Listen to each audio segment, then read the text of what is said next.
观众朋友、网友朋友，大家好，我是付前少。美国国家利益杂志近日发表文章称，未来10年中国和美国之间有可能爆发战争。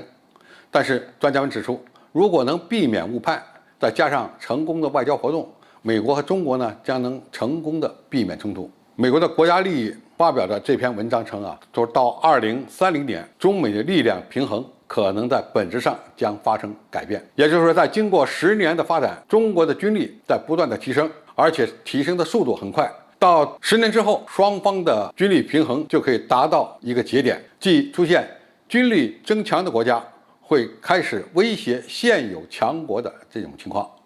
但是在冲突开始前，必须要有一个导火索。这篇文章的作者说这些导火索都离中国很近，东海和南海可能是军事行动的主要战场，这意味着空军和海军在可能的冲突中占有的优势。这篇文章的观点总结起来主要有下面的几条：一，美国人认为到2030年的时候，中美军事力量的平衡将发生本质性的改变，也就是中国有可能在常规作战力量方面超过美国，特别是在亚太地区。第二，东海和南海可能是中美发生冲突的区域，中国海军拥有巨大的优势，无论是装备的数量还是质量，都有可能由目前美国占优变成中国占优。美国的空中优势有可能被中国的防空体系所填平，无论是有人驾驶的作战飞机，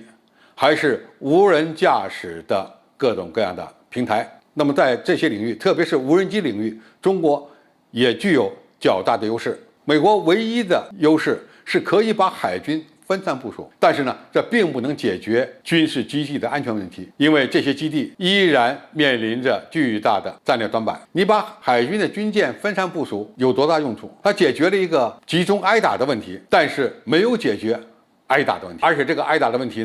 包括海上活动的各种各样的军舰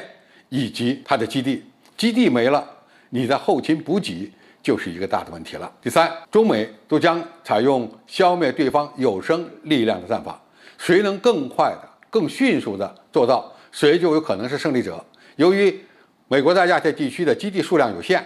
兵力又相对集中，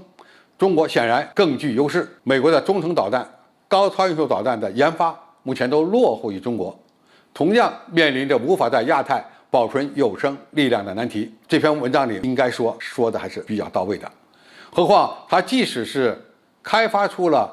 大量的中程弹道导弹和高超音速导弹，那么这些导弹也要部署在陆地的基地上。那么只要这些基地离中国大陆比较近，那么它的生存能力依然会很弱。第四美国在亚太地区作战还面临这个更为严重的后勤问题，中国可能会通过封锁美军的后勤支援力量，让美国没有长期的作战能力。这一点应该说明眼人都能看得出来，因为美军要想跨过整个太平洋，对它部署在中国周边地区的武装力量进行相应的后勤支援，这个难度是很大的，周期长不说，成本还很高，而且还非常容易被我们截断。无论是海上的支援舰船，还是空中的加油机、预警机，这些比较大的平台，他们的战场生存能力都是非常差的。这篇文章虽然没有明说，但是它已经间接的承认中国在某些地区是占有优势的。主要原因就是中国是在自己家门口作战，拥有更多的军事基地和更大的